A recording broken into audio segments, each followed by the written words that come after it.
Maya Chen sat in the back row of her advanced physics class, her fingers unconsciously tracing the faded scar that ran along her left temple. To her classmates, she was just another quiet 17-year-old who had transferred to Jefferson High 3 months ago. They saw her worn backpack, her tendency to flinch at sudden noises, and the way she always sat facing the door. What they didn't see was the reason behind her hypervigilance or the memories that haunted her sleep. "Miss Chen, can you solve this orbital mechanics problem?" Mr. Harrison's voice cut through her reverie. Maya glanced at the whiteboard where complex equations sprawled across the surface. Her classmates turned to stare, some smirking at what they assumed would be another new kid's embarrassing moment. The problem dealt with gravitational assist and trajectory calculations for a theoretical Mars mission. The gravitational slingshot effect would increase velocity by approximately 11.2 kilometers per second, Maya said quietly, her voice steady despite the tremor in her hands. But you'd need to account for atmospheric drag during the flyby and adjust the approach angle by 2.3 degrees to compensate for Jupiter's current position relative to Earth. The classroom fell silent. Mr. Harrison blinked, checking his answer key twice. "That's remarkably precise. Most NASA engineers would need a calculator for those adjustments." Maya shrugged, turning her attention back to the window. What she didn't say was that she had performed similar calculations while piloting a damaged fighter craft through an asteroid field, with alien plasma cannons lighting up the space around her like deadly fireworks. What she didn't mention was that she had learned orbital mechanics not from textbooks but from necessity, when Earth's survival depended on a handful of teenagers who had volunteered for humanity's most desperate mission. The bell rang, and students shuffled out, whispering about the weird new girl who somehow knew advanced astrophysics. Maya packed her books slowly, waiting for the crowd to thin. Large groups still made her nervous, a leftover survival instinct from when being surrounded meant being flanked by Zephyrian war drones. Maya, wait up. Sarah Martinez, one of the few students who had tried to befriend her, jogged to catch up. "That was incredible in there. Are you planning to study aerospace engineering or something?" "Something like that," Maya replied, shouldering her backpack. The weight of it reminded her of the combat gear she used to carry, though thankfully this bag only contained textbooks and homework instead of plasma charges and emergency medical supplies. They walked through the hallway together, Sarah chattering about the upcoming homecoming dance and whether Maya wanted to go shopping for dresses. Maya nodded at appropriate intervals, but her mind was elsewhere. Through the windows she could see contrails from passing aircraft, and for a moment, her heart rate spiked. The parallel white lines looked too much like the exhaust trails from Zephyrian interceptors. "Earth to Maya," Sarah laughed, waving a hand in front of her face. "You completely zoned out. I asked if you wanted to come to my house after school to study for the chemistry test." "Sorry," Maya said, forcing herself to focus on her friend's concerned expression. "I was just thinking about something. And yes, studying sounds good." What Maya was really thinking about was the irony of studying basic chemistry when she had once mixed volatile compounds in the belly of a damaged starship, creating makeshift explosives to breach a Zephyrian command vessel's hull. She had learned more about chemical reactions in 5 minutes of life-or-death combat than most people would learn in years of classroom study. As they reached Maya's locker, she noticed Jake Morrison and his friends clustered nearby, their conversation hushed but intense. Jake was the kind of guy who thought his family's military connections made him an expert on warfare and tactics. Maya had learned to avoid him after he had cornered her during lunch the previous week, boasting about his plans to join the Marines and show those alien freaks what humanity is made of. If only he knew that the alien freaks had already been shown, and that a group of teenage volunteers had been humanity's answer to an invasion that had nearly succeeded. If only he knew that Maya had been there when Earth's fate hung in the balance, when every decision meant the difference between survival and extinction. "Did you hear the news?" Jake's voice carried across the hallway. "My dad says there are rumors about some kind of classified military operation that happened a few months ago. Something big involving alien contact. The government's keeping it totally quiet, but there are whispers about a group of young recruits who saved the planet." Maya's blood ran cold. She fumbled with her combination lock, her hands suddenly shaky. The official story was that a solar flare had caused global communication disruptions for 3 days. Most people had accepted this explanation for the brief period when all electronic devices had malfunctioned worldwide. They didn't know that the solar flare had been the electromagnetic pulse from the destruction of the Zephyrian mothership, or that the communication blackout had been intentional, designed to prevent panic while Earth's defenders fought a desperate battle in the void between worlds. That's probably just conspiracy theory nonsense, one of Jake's friends replied. You know how these military families like to make everything sound more exciting than it actually is. Jake shook his head. No, this is different. My dad's contacts are solid. They're saying these recruits were just kids, teenagers who volunteered for some kind of experimental program. Can you imagine? A bunch of high school students taking on actual aliens? Maya closed her locker with more force than necessary, the metallic clang echoing through the hallway. Sarah looked at her with surprise, noting the sudden tension in her shoulders. You okay? You look like you've seen a ghost. I'm fine, Maya lied, already calculating exit routes and wondering if her cover had been compromised. Just tired. Maybe we should postpone studying until tomorrow. As they walked toward the exit, Maya's enhanced hearing picked up more of Jake's conversation. He was describing details that were uncomfortably close to the truth. Details that should have been buried under layers of classified documentation. Either someone was talking who shouldn't be, or the government's cover-up wasn't as airtight as they had promised. Maya stepped into the afternoon sunlight, squinting at the sky out of habit, still scanning for threats that her rational mind knew weren't there. But paranoia had kept her alive when rational thinking would have gotten her killed. And old habits died hard. She had survived the greatest battle in human history. But now she faced a different kind of challenge, living a normal life while carrying the weight of secrets that could never be shared, and hoping that the past would stay buried long enough for her to figure out what came next. That evening, Maya sat at her foster family's dinner table, mechanically eating meatloaf while the Hendersons discussed their day. Tom Henderson, a kind accountant who had volunteered to house displaced teenagers through a government program, was explaining quarterly tax preparations to his wife. Linda Henderson nodded along while simultaneously helping their 8-year-old son Marcus with homework. Maya appreciated their normalcy, even as it felt surreal after everything she had experienced. The Hendersons believed she was a refugee from a family tragedy, which wasn't entirely untrue. Her real family had been among the first casualties when the Zephyrian scouts had begun their initial probing attacks on isolated settlements. The difference was that her family had died on Europa Station, not in a car accident in Minnesota as her fabricated background claimed. Maya, you've been picking at your food, Linda observed with motherly concern. Are you feeling all right? You seemed distracted when you came home from school. Just thinking about a project, Maya replied, forcing herself to take another bite. The food tasted like ash, but she had learned to eat regardless of appetite during the long weeks aboard the resistance vessel Defiance. Nutrition was fuel, nothing more. After dinner, Maya retreated to her room and activated the small jamming device hidden inside her desk lamp. The device, barely larger than a thumb drive, would scramble any listening devices within a 10-meter radius. It was a precaution that probably wasn't necessary, but paranoia had become second nature. She pulled out a secure tablet from its hiding place behind her dresser and entered a complex encryption key.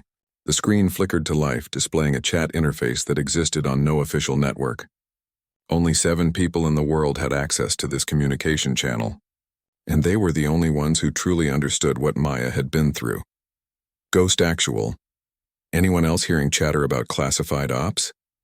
Maya typed using her operational call sign. The response came almost immediately. Forge Prime. Picked up similar intel. Someone's digging where they shouldn't. We need to be careful. Phoenix Leader.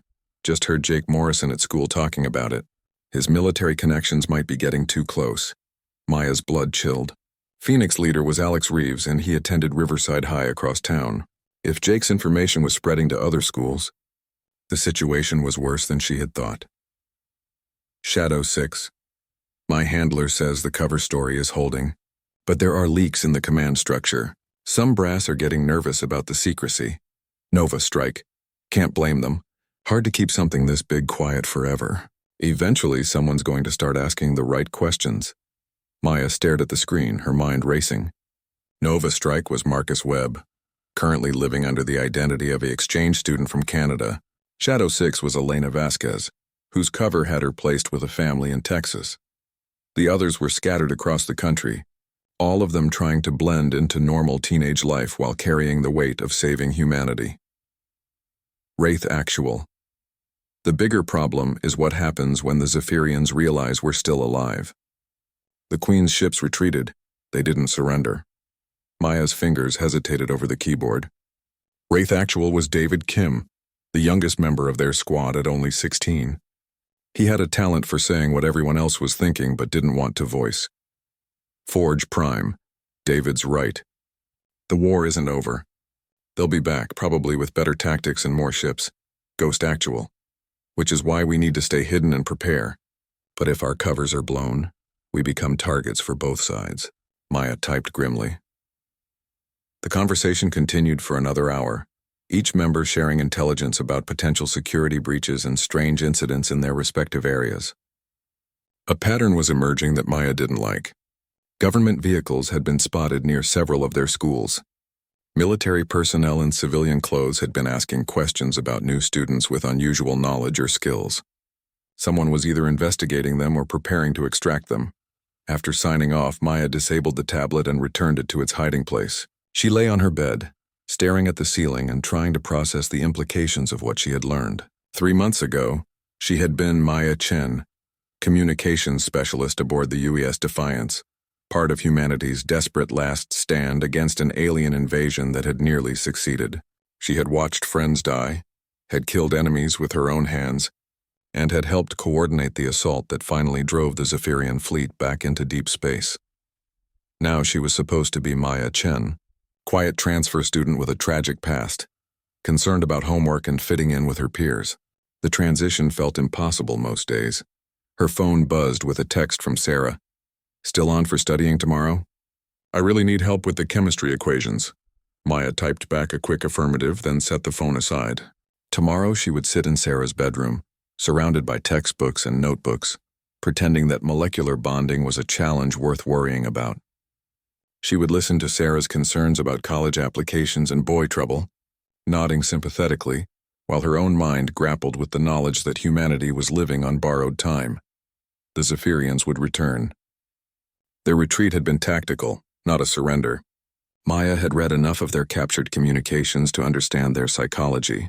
They were a species that viewed conquest as a sacred duty, and Earth represented an unfinished holy war.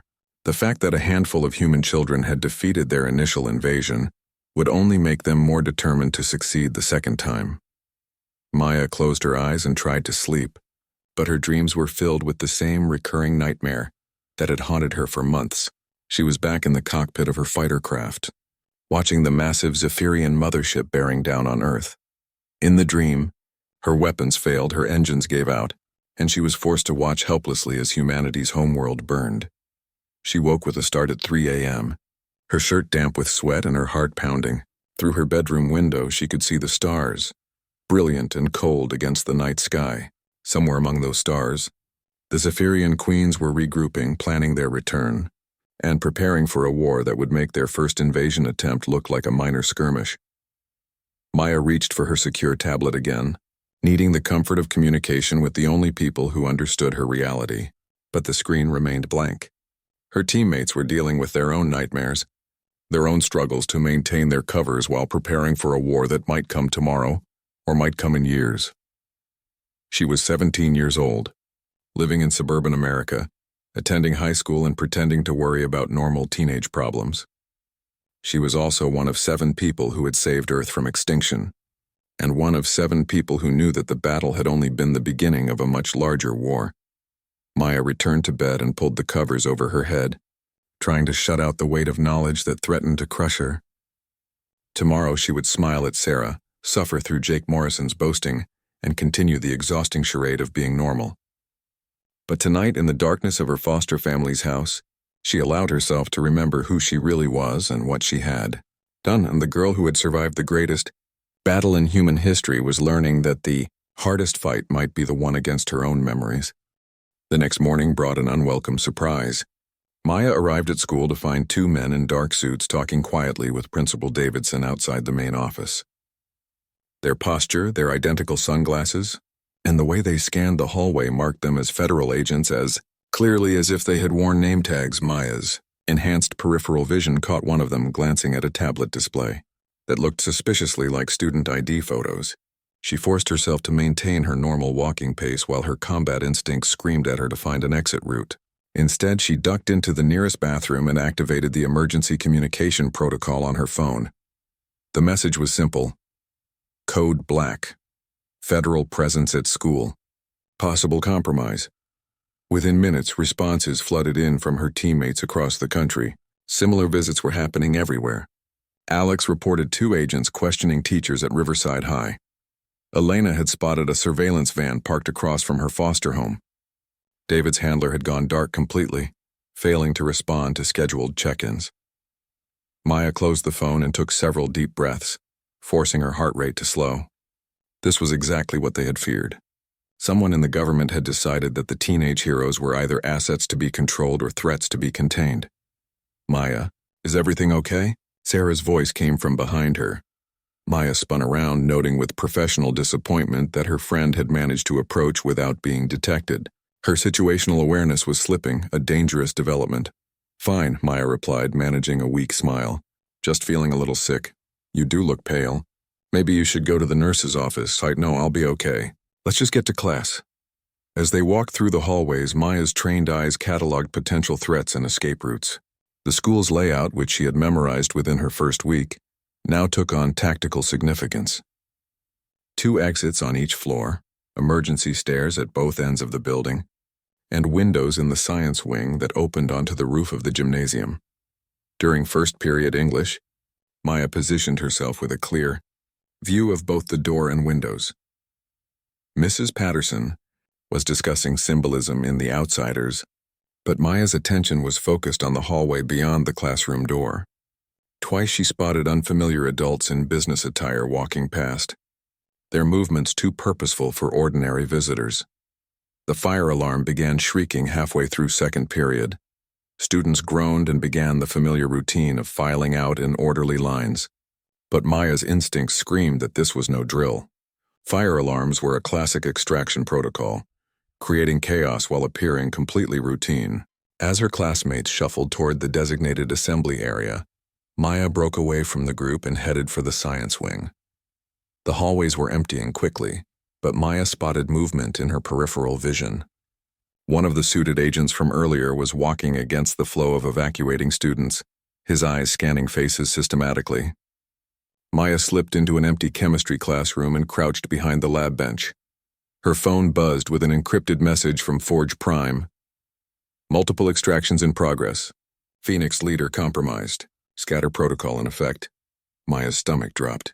Alex had been taken, which meant the government knew exactly who they were and what they had done. The scatter protocol meant all communication would cease, and each surviving member would need to disappear independently. Through the classroom window, Maya could see federal vehicles pulling into the school parking lot. Not just sedans, but tactical vans and what looked like mobile command units. This wasn't a quiet investigation anymore. It was a military operation. Maya made her decision quickly. She grabbed a lab coat from the hook near the door and put it on, then tied her hair back into a ponytail that changed her silhouette. From her backpack, she retrieved a small device that looked like a smartphone, but was actually a quantum scrambler, capable of creating localized electromagnetic interference. She activated the scrambler and immediately heard the satisfying whine of electronic devices failing throughout the building. Emergency lighting flickered on as the main electrical systems went haywire. In the confusion that followed, Maya slipped out of the chemistry room and made her way to the stairwell. The roof access was supposed to be locked, but locks had never been much of an obstacle for someone with Maya's training. She picked it in under 30 seconds and emerged onto the flat roof of the main building. From this vantage point, she could see the full scope of the operation below. At least a dozen federal vehicles surrounded the school.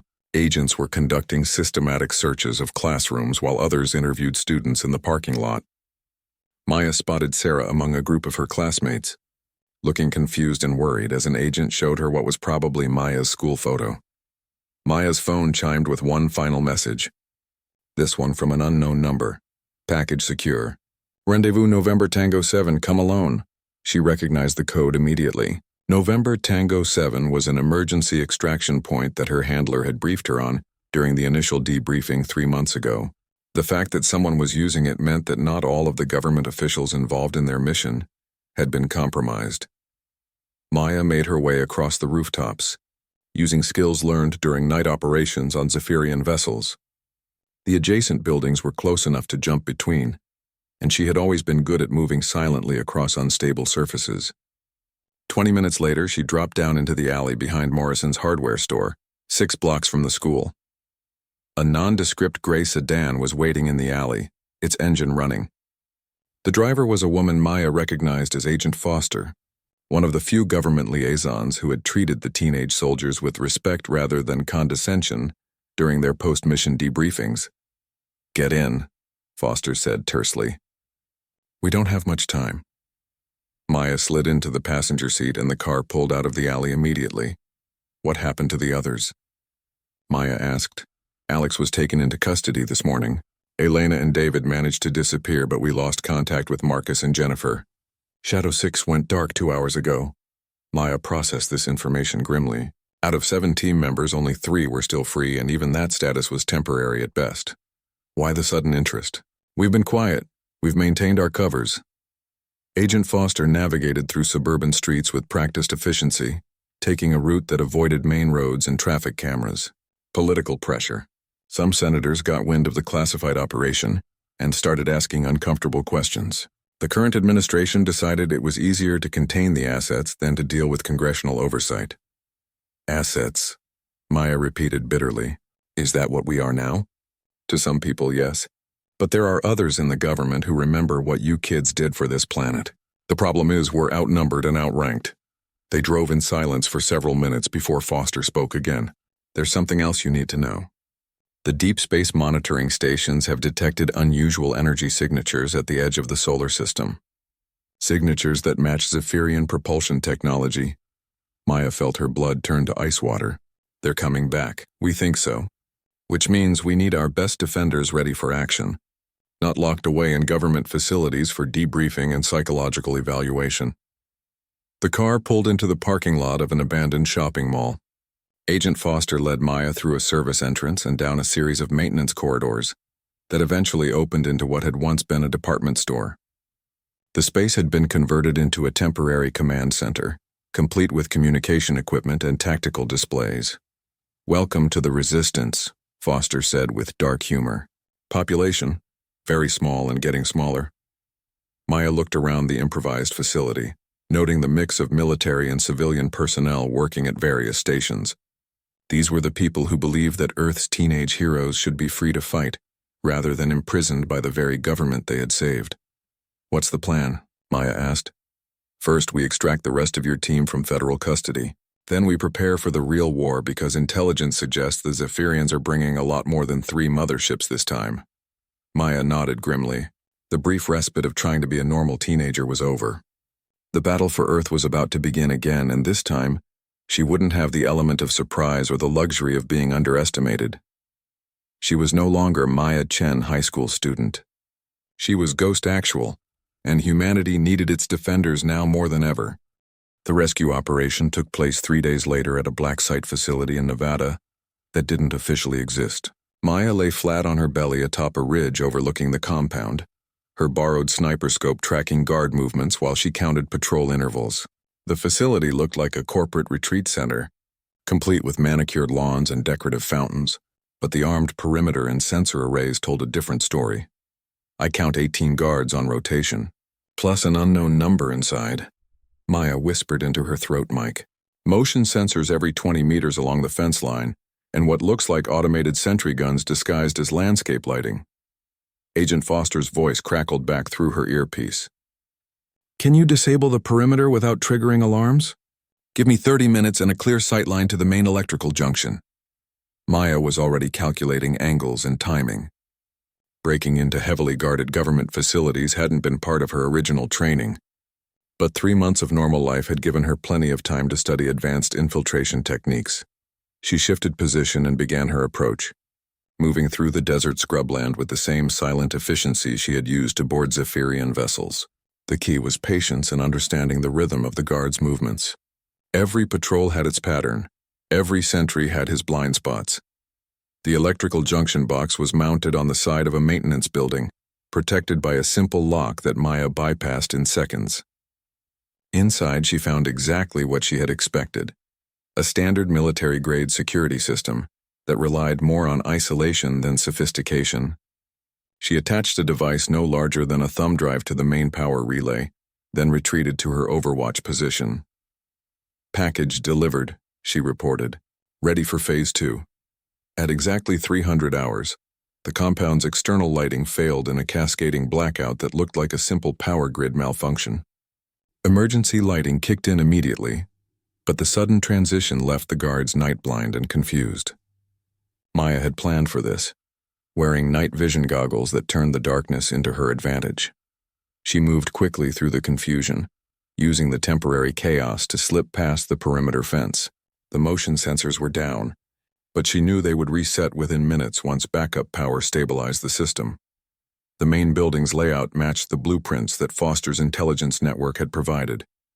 3 sub-basement levels, with the detention areas located on the lowest floor. Maya found the access stairs and descended quickly, her enhanced hearing picking up the subtle sounds that indicated armed guards on the level below. The first guard never saw her coming. Maya's training in zero-gravity combat had taught her to move silently, even in heavy boots, and her hand-to-hand combat skills were far beyond what anyone would expect from a teenager. The guard dropped unconscious without making a sound, and Maya appropriated his keycard and sidearm. She found Alex first, locked in what looked like a comfortable hotel room, but was clearly a detention cell. Her teammate was unharmed but furious, pacing the small space like a caged predator. "About time," Alex whispered as Maya worked on the electronic lock. "They've been asking questions for 3 days straight, playing mind games trying to make me think you guys had abandoned me." "Never," Maya replied firmly. "Where are the others?" "Marcus is 2 doors down, Jennifer is across the hall. David and Elena are on a different level, I think." The lock clicked open and Alex stepped out into the corridor. Maya handed him the spare sidearm she had taken from the guard. "Standard extraction protocol," she said. "Stay quiet, stay low, and follow my lead." They moved methodically through the detention level, freeing their teammates one by one. Marcus was in worse shape than the others, showing signs of sleep deprivation and stress that suggested more aggressive interrogation techniques. Jennifer was angry but unbroken, immediately asking for a weapon and a status report. Finding David and Elena required accessing the security system computer, which Maya managed by convincing it that she was an authorized technician running maintenance diagnostics. Her computer skills had always been strong, but months of studying Earth's networks had given her insights into security vulnerabilities that most hackers would never discover. "They're being held in the medical wing," she reported after scanning the facility's prisoner database. "Apparently, Elena injured herself during capture, and David has been classified as a psychological risk." The medical wing was more heavily guarded, with armed personnel stationed outside each room and cameras covering every angle. Maya was forced to be more creative, using ventilation shafts and maintenance passages to bypass the main corridors. She had learned this skill during raids on Zephyrian vessels, where direct assault was rarely an option. Elena was conscious but groggy, her left arm in a sling from what looked like a dislocated shoulder. "Took you long enough," she mumbled as Maya helped her to her feet. David was in much worse condition. He had been sedated, probably to prevent him from using his technical skills to escape electronically.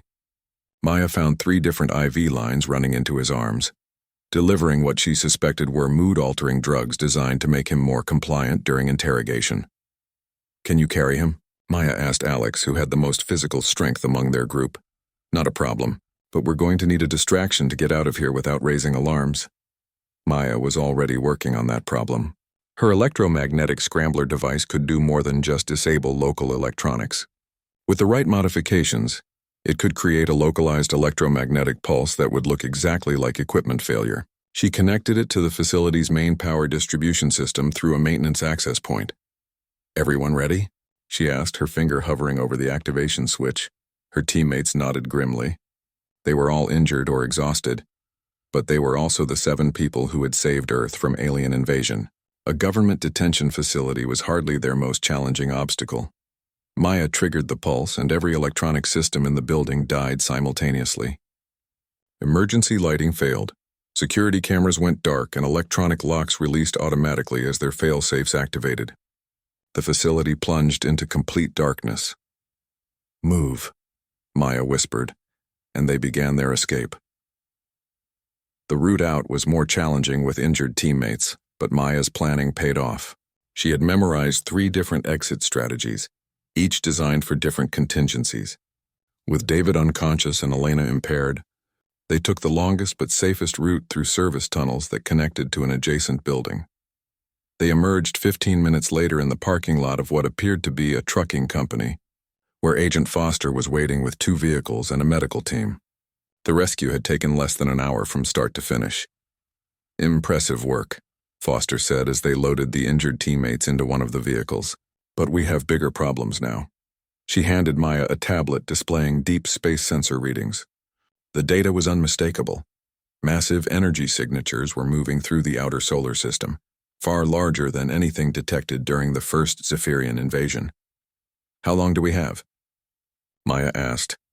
"Best estimate is 6 weeks before they reach Earth orbit, and preliminary analysis suggests they're bringing at least 50 capital ships this time, plus support vessels."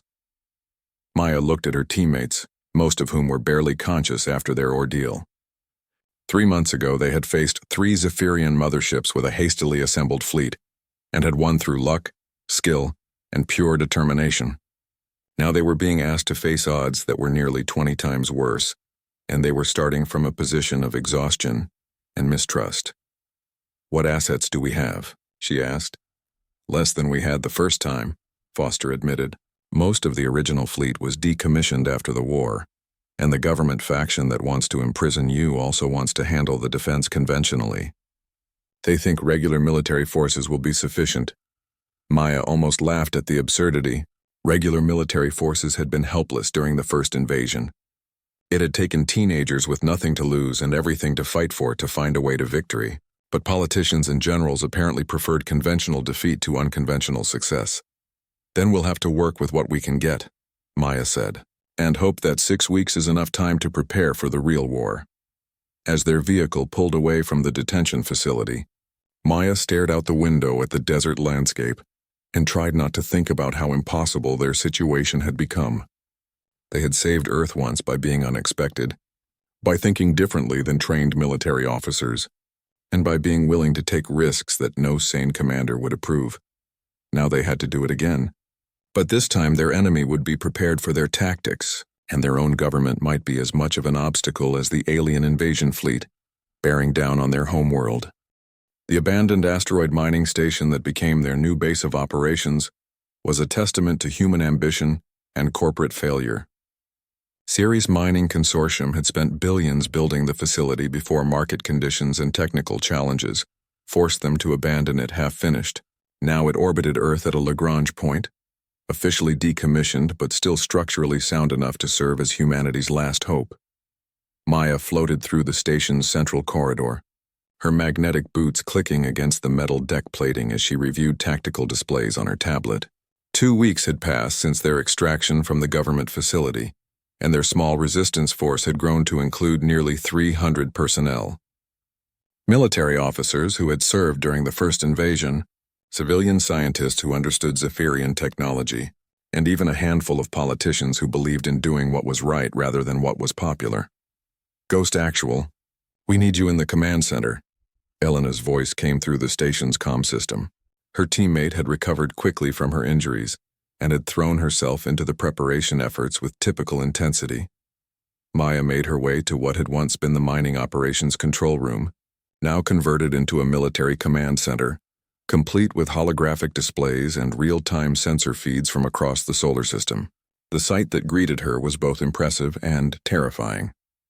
The main display showed the approaching Zephyrian fleet in devastating detail. 57 capital ships, each one larger than the motherships they had faced during the first invasion. Hundreds of support vessels, ranging from fast attack craft to what appeared to be mobile construction platforms, and behind them all a single massive vessel that dwarfed everything else in the fleet. "Analysis suggests that Big One is a colony ship," reported Dr. Sarah Kim, the xenobiology expert who had become their intelligence specialist. Preliminary scans indicate it's carrying approximately 2 million Zephyrians in suspended animation. Maya studied the data grimly. The first invasion had been a military probe, testing Earth's defenses and capabilities. This was something entirely different. A full conquest fleet designed to occupy and colonize their home world. "What about our defensive capabilities?" she asked. Admiral Rebecca Torres, one of the few high-ranking officers who had supported their unconventional tactics during the First War, gestured to a secondary display. "We have 8 operational warships, courtesy of Agent Foster's contacts in the Navy. 14 experimental fighters based on Zephyrian technology recovered from the first invasion, and approximately 200 personnel with actual combat experience against alien forces." The numbers were sobering.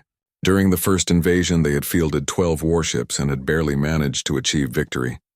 Now they were facing a fleet nearly 20 times larger with fewer resources than before. "However," Torres continued, "we do have some advantages this time. We understand their technology much better, and we've had 3 months to develop new tactics based on our previous encounters." Alex, who had been studying engineering schematics at a nearby workstation, looked up from his displays. "I've been analyzing the modifications we can make to our ships based on captured Zephyrian equipment. If we can install their shield generators on our vessels, we'll be much more survivable in direct combat." "How long will the modifications take?" Maya asked. "With our current resources and crew, about 4 weeks for the full fleet, but we can prioritize the smaller ships and get them combat ready in half that time." Maya nodded, then turned her attention to the tactical situation. The Zephyrians were still 3 weeks out, which gave them time to prepare but not enough time to fundamentally change their strategic position. They would have to rely on the same advantages that had served them during the First War: mobility, unconventional thinking, and the willingness to take risks that trained military officers would consider suicidal. "What about the government fleet?" she asked. Torres's expression darkened. 17 ships under Admiral Harrison's command, positioned in Earth orbit. Official doctrine is to engage the Zephyrians in conventional fleet combat, using Earth's gravity well as a tactical advantage. Maya had studied enough military history to understand why that approach would fail catastrophically. The Zephyrians had superior technology, superior numbers, and 3 months to study human tactics. A conventional engagement would result in the complete destruction of Earth's defenses within hours. "Have you tried to coordinate with them? Admiral Harrison has been ordered to treat us as hostile forces. If we approach Earth orbit, his ships will fire on us." Torres paused, looking older than her 53 years. "The political situation has gotten completely out of hand. Some factions in the government would rather lose the war conventionally than win it using methods they can't control." Maya closed her eyes and tried to process the absurdity of their situation. They were fighting a two-front war, against an alien invasion fleet that wanted to exterminate humanity, and against their own government that wanted to imprison the people most capable of defending Earth. "Then we'll have to win without their help," she said finally. "What assets can we deploy independently?" The next hour was spent in detailed tactical planning. Their modified fleet would be divided into 3 squadrons, each with specific objectives during the coming battle. Elena would command the assault squadron, tasked with striking at the Zephyrian colony ship while their main fleet was engaged elsewhere. Alex would lead the harassment squadron, using hit-and-run tactics to disrupt enemy formations and draw fire away from more vulnerable human ships. Maya herself would command the infiltration squadron, attempting to board and capture one of the enemy capital ships to gather intelligence and potentially turn their own weapons against them. It was an ambitious plan that required split-second timing and perfect execution. It was also probably their only chance of victory. As the briefing concluded and personnel began returning to their duties, Maya found herself standing alone in the observation deck, staring out at the star field beyond. Earth was visible as a small blue dot in the distance, peaceful and beautiful and completely unaware of the approaching catastrophe. David joined her at the viewport, moving carefully as he continued to recover from the drugs that had been used on him during his captivity. "You know this is impossible, right?" he said quietly. "Yeah," Maya replied. "But we've done impossible things before. That was different. We got lucky the first time and the Zephyrians underestimated us. This time they know what we're capable of and they've planned accordingly." Maya nodded, acknowledging the truth of his assessment. But she also remembered something that her military instructors had never understood. Sometimes the most important factor in warfare wasn't tactics or technology, but simple determination to protect what mattered most. David, do you remember why we volunteered for the first mission? Because we didn't have anything left to lose. That's part of it. But there was something else. We volunteered because we understood something that the adults didn't. Earth wasn't just our home, it was our future. Everything we would ever become. Everyone we would ever love. Every dream we would ever pursue. All of it depended on keeping this one small planet safe. David was quiet for a moment, staring out at the distant Earth. And you think that gives us an advantage? I think it gives us something that the Zephyrians can never understand, no matter how much they study our tactics. They're fighting for conquest and expansion, for abstract concepts like glory and religious duty. We're fighting for the right to exist, for the people we love, for the future we want to build. Maya turned away from the viewport and began walking back toward the command center. There was still work to do, preparations to make, and impossible odds to overcome. But for the first time since learning about the approaching invasion, she felt something other than despair. She felt ready to fight. "Come on," she said to David. "Let's go save the world." Again.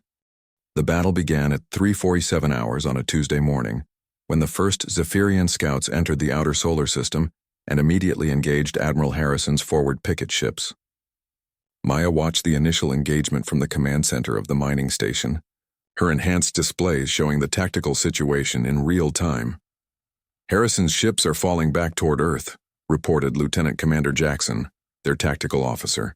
"They're taking heavy casualties, but they're managing to delay the main fleet." Maya studied the sensor readings with growing concern. The Zephyrian advance was methodical and overwhelming, exactly what she had expected from an enemy that had learned from their previous defeat. They weren't rushing toward Earth in an uncoordinated assault. Instead, they were systematically destroying every defensive position, while maintaining perfect formation discipline. "Elena, how long until your squadron is in position?" Maya asked through the comm system. 30 minutes to optimal strike range," came the reply. "But Maya, you need to see this. The colony ship isn't where our intelligence said it would be." Maya's blood ran cold. The entire battle plan depended on striking at the colony ship, while the main fleet was engaged with Earth's defenders. If the massive vessel had changed position, their carefully planned attack would be hitting empty space. "Where is it?" "It's hanging back well outside the combat zone, and it's surrounded by at least 20 capital ships that aren't showing up on our original sensor sweeps." The tactical situation was deteriorating rapidly. Maya pulled up the latest intelligence reports and realized that they had been outmaneuvered before the battle had even begun. The Zephyrians had used some kind of stealth technology to conceal the true size of their fleet, and their formation suggested that they had anticipated humanity's tactics. "Admiral Torres," Maya called to the senior officer, "we need to abort the original plan and adapt to the new situation." Torres nodded grimly. "What do you recommend?" Maya was already running calculations in her head, analyzing the tactical possibilities with the same intuitive speed that had served her during the First War. The Zephyrians had superior numbers and better positioning, but they were also following predictable military doctrine that gave humanity one advantage: the ability to do something completely unexpected. We hit them where they don't think we'll attack. The main fleet is advancing in perfect formation because they're confident in their superiority. If we can break their formation and force them to fight as individual units instead of a coordinated force, we can level the playing field. How do you propose to break the formation of 50 capital ships? Maya was already working on the problem, her mind racing through possibilities. Then she remembered something from her studies of Earth's military history. Sometimes the most effective tactic was also the most desperate one. "We ram them," she said simply. The command center fell silent. Even veterans of the First War stared at Maya with expressions of disbelief. "You want us to ram Zephyrian capital ships?" Torres asked carefully. "Not exactly. We use our fastest ships to punch through their formation at maximum speed, firing everything we have as we pass through their lines. The goal isn't to destroy their ships. It's to force them to break formation to avoid collisions. Once they're scattered, we can pick them off individually." Alex's voice came through the comm system from his position with the harassment squadron. "Maya, that's suicide. Our ships can't survive a high-speed pass through that much enemy fire. Then we'll have to make sure we're fast enough that they can't get a firing solution on us, Maya replied. And we'll have to be smart about our approach vector. She was already pulling up the tactical displays, highlighting the optimal attack route. The Zephyrian formation had one weakness. They were arranged to provide maximum firepower against targets approaching from Earth's direction. An attack from above the orbital plane would face significantly less defensive fire. Elena, can your squadron modify your approach to come in from galactic north? You'll have to burn hard to get into position, but it will put you on their weakest flank. Already calculating the burn, Elena replied. It's going to use most of our fuel reserves, but we can do it. Alex, I need your squadron to provide a distraction. Hit their outer pickets from the original approach vector. Make them think that's our main attack. Copy that. But Maya, what about the colony ship? Maya stared at the tactical display, watching as the massive Zephyrian vessel maintained its position well behind the main battle line. 2 million alien colonists in suspended animation, waiting to wake up on a conquered Earth. The thought made her stomach clench with rage and determination. Leave the colony ship to me, she said. I'm going after it personally. The next few minutes were a blur of activity as their small fleet repositioned for the desperate assault. Maya's infiltration squadron consisted of only 4 ships, 3 modified fighters and her own command vessel, a hybrid craft that combined human engineering with captured Zephyrian technology. As she strapped herself into the pilot's seat, Maya felt the familiar combination of terror and excitement that had defined every major battle of her life.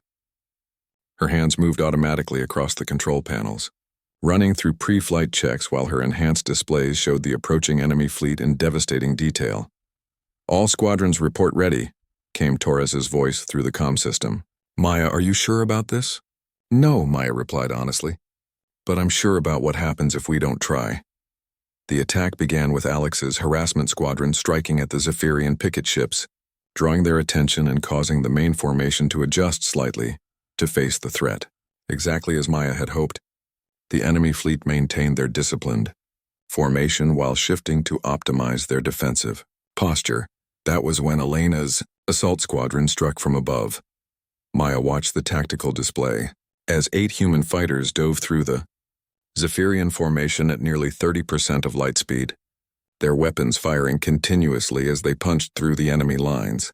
The aliens had seconds to react, and their perfect formation began to break apart as individual ships maneuvered to avoid the high-speed projectiles, screaming through their midst. Formation is scattering, reported Lieutenant Commander Jackson. They're breaking into smaller groups to pursue Elena's squadron. Perfect, Maya replied. Now it's my turn. She fired her engines and accelerated toward the colony ship, using the chaos of the main battle to mask her approach. Her route took her through the edges of the combat zone, where disabled ships from both sides drifted in the vacuum like monuments to the cost of warfare. The colony ship loomed ahead of her, a massive cylindrical vessel nearly 10 kilometers long and 2 kilometers wide. Its escort ships were maintaining a defensive perimeter, but they were also watching the main battle with obvious concern for their scattered fleet. Maya activated her ship's experimental stealth systems, technology reverse-engineered from captured Zephyrian scouts. It wouldn't hide her completely, but it would reduce her sensor signature enough to get her close to the target. The escort ships didn't detect her until she was less than 50 kilometers away, well inside their defensive perimeter. By then it was too late for them to intercept her effectively. Maya's ship was smaller and faster than anything in their fleet, and she used every trick she had learned during 3 months of study and preparation. She docked with the colony ship's primary airlock and immediately began cutting through the hull with plasma charges. Within minutes she was inside the massive vessel, moving through corridors filled with the eerie silence of 2 million sleeping aliens. Maya's mission was simple in concept, but terrifying in execution. She needed to access the colony ship's navigation and life support systems, and turn the vessel's own technology against the invasion fleet. If she could wake the colonists prematurely and convince them that their military fleet was threatening their survival, she might be able to create enough confusion to change the course of the entire battle.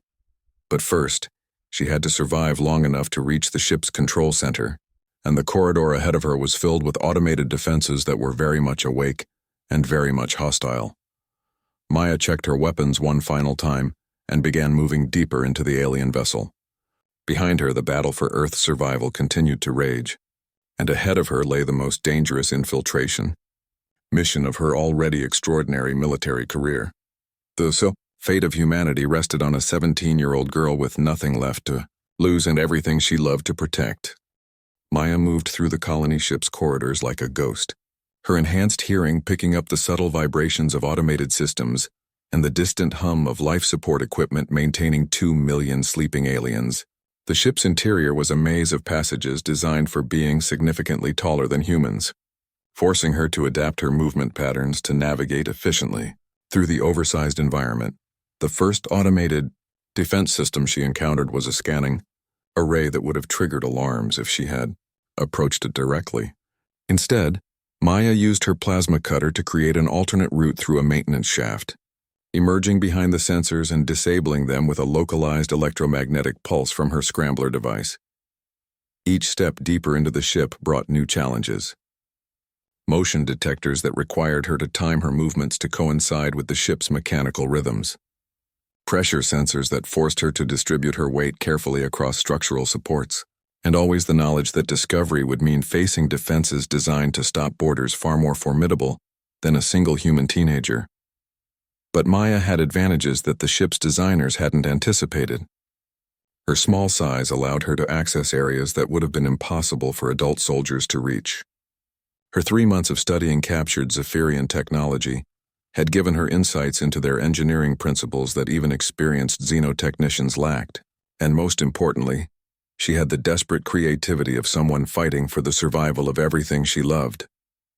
The colony ship's control center was located at the vessel's heart, protected by multiple layers of security and defense systems. Maya approached it through the environmental control section, reasoning that life support systems would be less heavily defended than navigation or weapons controls. She was wrong. The moment she entered the environmental control chamber, proximity alarms began shrieking throughout the ship. Emergency lighting bathed the corridors in crimson as automated defense platforms emerged from hidden compartments. Maya found herself facing 3 spider-like mechanical guardians, each armed with weapons that could have disabled a human combat vehicle. Maya's training kicked in immediately. She rolled behind the nearest control console as plasma bolts seared the air where she had been standing, then used her scrambler to disrupt the targeting systems of the nearest guardian. The mechanical defender's weapons fire went wild, striking one of its companions and creating the opening she needed. Maya sprinted across the chamber and leaped onto the damaged guardian, using her plasma cutter to slice through its sensor array. The machine thrashed wildly, trying to dislodge her, but she held on grimly while working her way toward its central processing unit. The remaining guardian fired at her, forcing Maya to use the damaged machine as a shield while she completed her sabotage. Sparks flew as her plasma cutter found the guardian's power core, and the machine collapsed in a shower of metallic debris. The final defender was more cautious, keeping its distance while firing precisely aimed shots that forced Maya to stay in cover. She was pinned down with limited options, and her electromagnetic scrambler was running, low on power after the sustained use during her infiltration. That was when Maya remembered something David had taught her during their post-war technical briefings. Zephyrian automated systems were designed to be efficient, not creative. They followed programming protocols that were logical but predictable.